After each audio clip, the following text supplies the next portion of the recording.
आज मोक्षदा एकादशी है, जिसे गीता जयंती या गीता के प्रकटोत्सव के रूप में भी मनाया जाता है।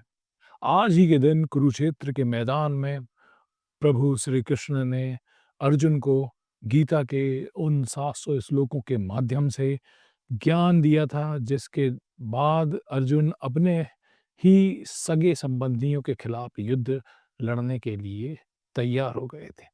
युद्ध के मैदान में जैसे ही अर्जुन पहुंचे, उन्होंने देखा कि वहाँ सब ही उनके अपने हैं, भाई हैं, बंधु हैं, बांधव हैं, पूर्वज हैं, उनके अग्रज हैं, सब परिवार के लोग चारों तरफ खड़े हुए हैं।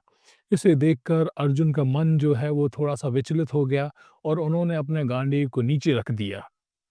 इस कृत्य के बाद जब भगवान श्री कृष्ण ने वहाँ देखा कि अर्जुन लड़ने के लिए तैयार नहीं है, अपने हक की लड़ाई से पीछे हट रहे हैं, तब प्रभु श्री कृष्ण ने जो उनको गीता का सार सुनाया, गीता ज्ञान दिया, वो आज ही के दिन दिया था, मोक्षदा एकादशी के दिन। तो गीता जयंती के बारे में ज़्यादा जानकारी के लिए हम इस वीडियो को देखते हैं। हो सकता है आपको इससे हो सकता है कि आशा करते हैं कि आपको इससे अधिक से अधिक गीता जयंती के बारे में और गीता के बारे में ज्ञान मिलेगा। और गीता के उन 700 श्लोकों को हम, जो भी आपका फ़ेवरेट श्लोक हो, उसे इसमें कोट कर सकते हैं। धन्यवाद। जय श्री कृष्ण। नमस्कार। चलिए आज एक बहुत ही खास दिन के बारे में बात करते हैं, जिस दिन मानवता को एक ऐसा अनमोल तोहफा मिला जिसका नाम है भगवद गीता। यह सिर्फ एक त्योहार नहीं है, बल्कि उस शाश्वत ज्ञान का जश्न है जो सदियों से हमें रास्ता दिखाता आ रहा है। जरा सोचिए, एक ऐसा महान योद्धा जो अपने शौर्य के लिए दुनिया भर में मशहूर हो, वो भला युद्ध के मैदान में अपने हथियार क्यों डाल देगा? है ना एक बड़ा सवाल। और यही वो सवाल है जो हमें सीधा भगवद गीता के दिल तक ले जाता है। तो ये सब हुआ कहाँ? ये कहानी शुरू होती है कुरुक्षेत्र के उस ऐतिहासिक मैदान से। ये महाभारत का वो निर्णायक पल था जहां दो सेनाएं आमने सामने खड़ी थीं, और इस एक पल ने न सिर्फ भारत बल्कि पूरी मानवता के इतिहास की दिशा ही बदल दी। अब अर्जुन की हालत को महसूस करने की कोशिश कीजिए। जब उसने युद्ध के मैदान में अपने सामने देखा तो उसे दुश्मन नहीं दिखे तो अपने ही लोग, उसके चचेरे भाई, उसके पूज्य गुरु और परिवार के बड़े बुजुर्ग। ये किसी के लिए भी दिल दहला देने वाला पल था। और बस इसी गहरे दुख और उलझन में डूबकर अर्जुन ने अपना गांडीव धनुष नीचे रख दिया और लड़ने से साफ मना कर दिया। ये सिर्फ एक सैनिक का फैसला नहीं था, ये एक इंसान का अपनी जिंदगी के सबसे बड़े धर्म संकट के सामने एक तरह से हार मान लेना था। और ठीक इसी नाउम्मीदी के पल में कहानी में आता है वो मोड़ जो सब कुछ बदल देता है।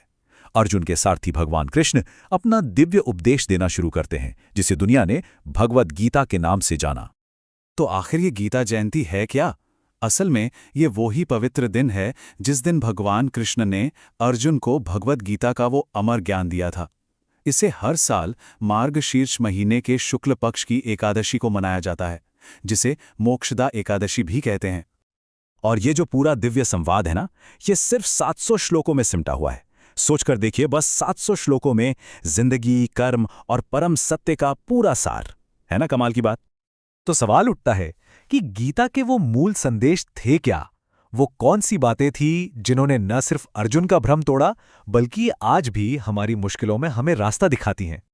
सबसे पहला और शायद सबसे मशहूर सिद्धांत वो है निष्काम कर्म। मतलब अपना काम करो, अपना कर्तव्य निभाओ, लेकिन फल की चिंता मत करो। बात सिर्फ काम करने की नहीं है, बात है सही सोच के साथ काम करने की। और इसी सोच को यह मशहूर श्लोक बहुत खूबसूरती से बताता है। कर्मण्येवाधिकारस्ते मा फलेषु कदाचन। मतलब आपका अधिकार सिर्फ कर्म करने पर है, उसके फल पर कभी नहीं। यह हमें सिखाता है कि अपना पूरा ध्यान कोशिश पर लगाओ, नतीजों की चिंता में मत खुलो।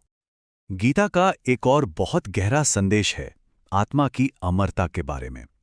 देखिए, गीता शरीर और आत्मा की तुलना कितने सुंदर तरीके से करती है। शरीर तो नश्वर है, पुराने कपड़ों की तरह, पर आत्मा अमर है, जो बस नए कपड़े पहन लेती है। ये श्लोक वासांसी जीर्णानि यथा विहाय इसी बात को बिल्कुल साफ कर देता है। जैसे कोई इंसान पुराने फटे हुए कपड़े बदलकर नए पहन लेता है, ठीक वैसे ही आत्मा पुराने शरीर को छोड़कर नए शरीर में चली जाती है। अर्जुन के लिए ये समझना बहुत जरूरी था ताकि वो अपने दुख से बाहर आ सके। गीता हमें अपनी भावनाओं, खासकर गुस्से पर काबू रखने के लिए भी आगाह करती है। इसे एक डोमिनो इफेक्ट की तरह समझिए। सबसे पहले आता है क्रोध। क्रोध से पैदा होता है भ्रम। भ्रम से याददाश्त चली जाती है, फिर बुद्धि का नाश होता है और आखिर में इंसान का ही पतन हो जाता है। ये कितनी प्रैक्टिकल और पावरफुल बात है ना?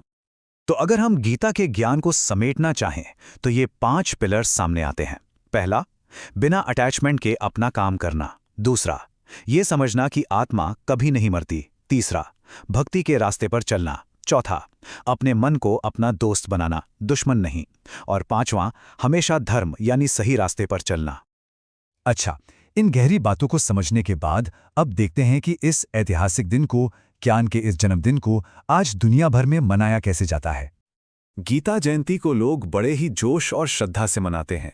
मंदिरों में, घरों में पूरी गीता का पाठ होता है। गीता यज्ञ किए जाते हैं, बड़े बड़े प्रवचन होते हैं और कई जगहों पर तो सब लोग मिलकर पूरे 700 श्लोकों का पाठ करते हैं। और हाँ, कुरुक्षेत्र में तो एक बहुत बड़ा अंतर्राष्ट्रीय गीता महोत्सव भी होता है। और जाहिर सी बात है, सबसे बड़े सेलिब्रेशंस तो कुरुक्षेत्र में ही होते हैं, उसी धरती पर जहां हजारों साल पहले ये दिव्य ज्ञान दिया गया था। ये आज की पीढ़ी को उस ऐतिहासिक पल से सीधा जोड़ता है। लेकिन सबसे बड़ा सवाल तो ये है कि क्या हजारों साल पुराना ये ज्ञान आज के जमाने में भी काम का है? और इसका जवाब है हाँ, शायद पहले से भी कहीं ज्यादा। देखिए, अर्जुन का युद्ध का मैदान सिर्फ एक तारीखी घटना नहीं है, वो हमारे अपने मन के अंदर चलने वाली लड़ाइयों का एक प्रतीक है। आज की जिंदगी का जो स्ट्रेस है, जो एंग्जाइटी है, जो कन्फ्यूजन है, वही तो हमारा कुरुक्षेत्र है। और गीता की सीख हमें इन लड़ाइयों से लड़ने के लिए प्रैक्टिकल टूल्स देती है। ये हमारे मन को शांत करती है, हमें सही फैसले लेने की ताकत देती है और हमारा आत्मविश्वास बढ़ाती है। एक तरह से कहें तो ये लाइफ के लिए एक प्रैक्टिकल गाइड बुक है। तो आखिर में हम ये कह सकते हैं कि गीता जयंती सिर्फ एक धार्मिक त्योहार नहीं है, ये तो ज्ञान का, फिलॉसफी का एक ऐसा उत्सव है जो किसी भी धर्म या संस्कृति की सीमाओं से परे है और पूरी इंसानियत के लिए एक रोशनी की तरह है। और ये सारी बातें हमें एक बहुत गहरे सवाल पर लाकर छोड़ देती हैं। गीता के इतने सारे संदेशों में से वो कौन सा एक संदेश है जो आज की जिंदगी में हमारा सबसे बड़ा गाइड बन सकता है? इस पर जरूर सोचिएगा।